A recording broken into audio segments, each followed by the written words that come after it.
दोस्तों हम लोग इस वीडियो में बात करने वाले हैं यूपी नीट एमबीबीएस काउंसलिंग के बारे में, जिसमें स्टेप बाय स्टेप देखेंगे कि इसका प्रोसेस क्या होता है और साथ में इसमें चॉइस फिलिंग कैसे होते हैं, रजिस्ट्रेशन कैसे होते हैं। क्योंकि आपको पता है कि यूपी नीट काउंसलिंग का जो प्रोसीजर है 2024 का, उसका बिगुल फूका जा चुका है मेरे दोस्त, क्योंकि इंफॉर्मेशन बुलेटिन आ चुका है। तो आपको अब जानना बहुत जरूरी है कि इसका स्टेप बाय स्टेप काउंसलिंग कैसे होगा। आप मिथिलेश के साथ बने रहें और वीडियो पूरा देखेंगे ताकि आप पूरा कंप्लीट इंफॉर्मेशन ले पाएंगे। और साथ में मैं गारंटी कह सकता हूं आपको कि YouTube पे कहीं भी अब आपको दूसरा वीडियो देखने की जरूरत नहीं पड़ेगा स्टेप से रिलेटेड कि यूपी नीट काउंसलिंग कैसे होता है, ये आपको कहीं जानने की जरूरत नहीं पड़ेगी मेरे दोस्त, ये गारंटी है। सबसे पहला पॉइंट होता है एलिजिबिलिटी का। एलिजिबल कौन है यूपी नीट काउंसलिंग में? सबसे पहला बात दोस्त, अगर आपने नीट 2024 का एग्जाम दिया है तो आप एलिजिबल है एडमिशन के लिए। लेकिन यहाँ एक पॉइंट है कि यूपी एक ओपन स्टेट है, किसी भी स्टेट के स्टूडेंट यूपी में प्राइवेट कॉलेज में एडमिशन ले सकते हैं, प्राइवेट कॉलेज में एडमिशन ले सकते हैं और उनका नीट में स्कोर चाहिए 162 या उससे ऊपर, चाहे आप किसी भी कैटेगरी से हो। इसका मतलब यही है कि अगर आप ओबीसी एससी एसटी से है तो कैटेगरी क्वालिफाई पे आपका एडमिशन नहीं मिलेगा अगर आप अदर स्टेट से है। क्लियर हो रहा होगा बातों को? अगर 150 नंबर है, आप ओबीसी से है और राजस्थान से है तो आपका एडमिशन नहीं मिलेगा। तो कितना चाहिए? 162 से या उससे ऊपर चाहिए यूपी के काउंसलिंग में पार्टिसिपेट करने के लिए।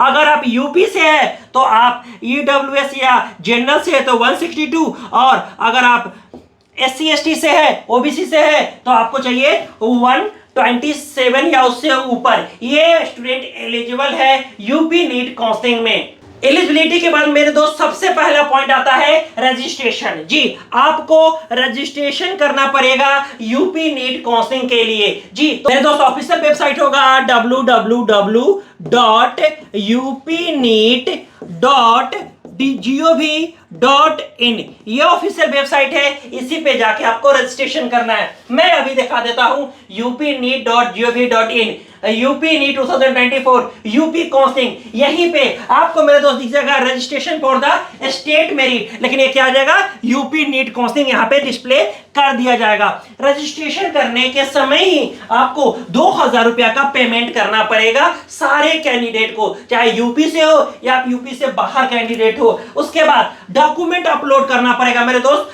रजिस्ट्रेशन के समय ही डॉक्यूमेंट अपलोड करना पड़ेगा। रजिस्ट्रेशन में आपके नीट के रोल नंबर, नीट के application number, date of birth, आपसे ये सभी चीज डिमांड किया जाएगा। और साथ में जो फोटोग्राफ्स वगैरह होते हैं, सिग्नेचर होते हैं, वो तो अपलोड करना ही पड़ेगा। अगर डॉक्यूमेंट की बात कर लोगे आप तो 10th की मार्कशीट मेरे दोस्त, हाँ 10th की मार्कशीट और 12th की मार्कशीट आपको अपलोड करने पड़ेंगे। और अगर आप रिजर्व कैटेगरी से लाइक ओबीसी एससी एसटी से है तो आपको पास जो रिजर्वेशन सर्टिफिकेट होगा वो आपको बनवा लेना है, चाहे आप यूपी से हो या यूपी के अदर स्टेट के स्टूडेंट हो। लेकिन मैं कहूंगा अदर स्टेट वाले की इतना जरूरत नहीं पड़ता है, लेकिन फिर भी बना के रखोगे, ये मांग सकते हैं। और ये ऑनलाइन प्रोसेस होता है डॉक्यूमेंट अपलोड का, तो इसमें आपको टेंशन बन सकता है, तो टेंशन नहीं लेना है। और डोमिसाइल सर्टिफिकेट होता है यूपी वाले बच्चों के लिए। जब रजिस्ट्रेशन करेंगे उसी समय आपको नोडल सेंटर का सिलेक्शन करना होगा, तो आप इसमें से किसी को भी नोडल सेंटर को सिलेक्ट कर सकते हो। दोस्त, नोडल सेंटर पे जो काम होता है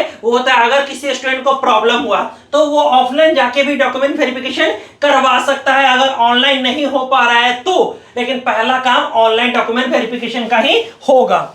जब आपके डॉक्यूमेंट वेरीफाइड हो जाएंगे दोस्तों, सिक्योरिटी पेमेंट आपको उसी समय करना पड़ेगा 2 लाख रुपया का। अगर आप प्राइवेट में एमबीबीएस में एडमिशन लेना चाहते हैं तो 2 लाख रुपया का सिक्योरिटी अमाउंट आपको पेमेंट करना पड़ेगा।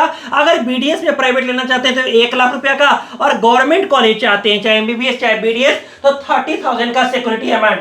ये सिक्योरिटी अमाउंट होता क्या है? ये अमाउंट होता है कि आप सच में काउंसलिंग में पार्टिसिपेट करके सीट लेना चाहते हो, ऐसे नहीं मजाक कर रहे हो, तो ये चीज देखना पड़ता है। और आप इसके पेमेंट के लिए आप डेबिट कार्ड, क्रेडिट कार्ड से भी कर सकते हो, लेकिन 2 लाख का लिमिट यहाँ प्राइवेट के लिए होना चाहिए। तो ये सब पहले से प्रिपेयर कर लो, आप बैंक जाके बात कर लो। यहीं पे देख रहे हो जो मैंने सिक्योरिटी की बात किया, आपको यहाँ पे लिखा हुआ है 30,000 सरकारी के लिए, 2 लाख प्राइवेट के लिए, डेंटल के लिए 1 लाख रुपया, यही सब मेंशन है। और सिक्योरिटी अमाउंट कब खत्म होगा ये सब हम बाद में रूल्स में आपको बता देंगे। अभी पहले हम स्टेप्स की बात कर लेते हैं दोस्त। उसके बाद करना होगा सिक्योरिटी पेमेंट के बाद प्यारा सा चीज चॉइस फिलिंग। हाँ दोस्त, चॉइस फिलिंग आपको करना है, जितना मर्जी उतना चॉइस फिलिंग आप कॉलेजेस का डाल सकते हो अपने पसंद पे। जी मेरे दोस्त, अपने पसंद पे, अकॉर्डिंग टू योर प्रेफरेंस। अगर सरकारी में लेना है तो आपको कोई भी कॉलेज डाल सकते हो जितना मर्जी हो, प्राइवेट में चाहिए जितना मर्जी डाल सकते हो, लेकिन मैं ये कहूंगा आपको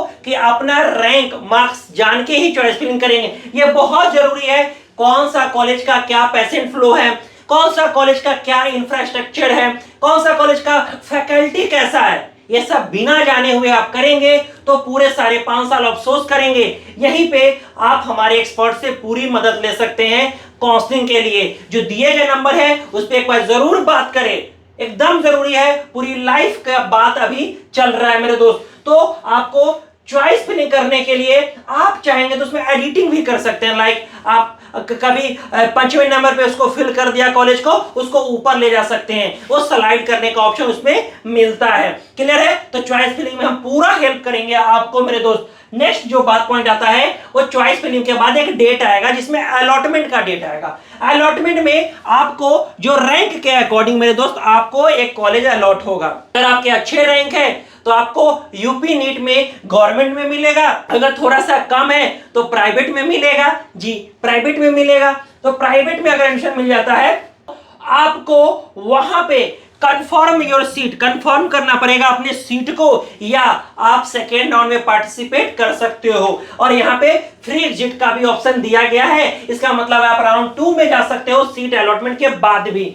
अगर आपको सीट कंफर्म करना है मेरे दोस्त तो आपको एक रिपोर्टिंग सेंटर जो है वो ऑफर लेटर जो अलॉटमेंट लेटर है उसमें मेंशन होगा, वहां पे टोटल फीस का और हॉस्टल का डिमांड ड्राफ्ट बना के या एटलीस्ट ट्यूशन फीस का ही आपको रिपोर्टिंग सेंटर जाके रिपोर्ट करना पड़ेगा और पूरा वहां फॉर्मेलिटी कंप्लीट करना होगा और आप कंफर्म एडमिशन ले सकते हैं। उसके बाद अगर आपका मन कंप्लीट किया कि हम सेकेंड राउंड में भाग लेना चाहते हैं तब पर भी रिपोर्टिंग सेंटर जाके आपको फ्लॉट ऑप्शन, क्या फ्लोटिंग ऑप्शन, फ्लॉट ऑप्शन आपको करना पड़ेगा। तो आप देख रहे हैं कि मैंने पूरा चीज कंफर्म है, स्टेप्स बाय स्टेप्स बता दिया आपको यूपी नीट काउंसलिंग के लिए। तो आपको इस तरह से काउंसलिंग करना है और आपको कोई भी हेल्प चाहिए तो आप हमारे एक्सपर्ट के दिए नंबर पर बात कर सकते हैं। अगर क्वेश्चन पूछना है तो कमेंट करके पूछ सकते हैं दोस्त। वीडियो अच्छा लगे तो लाइक जरूर करेंगे और दोस्तों में शेयर करेंगे। और आपको कौन सा टॉपिक पे वीडियो चाहिए, क्या प्रॉब्लम है वो बताइए, मैं आपको वीडियो लेकर आ जाऊंगा। होप से अच्छे लग रहे हैं। मिलते हैं वीडियो में। Bye, take care, see you again.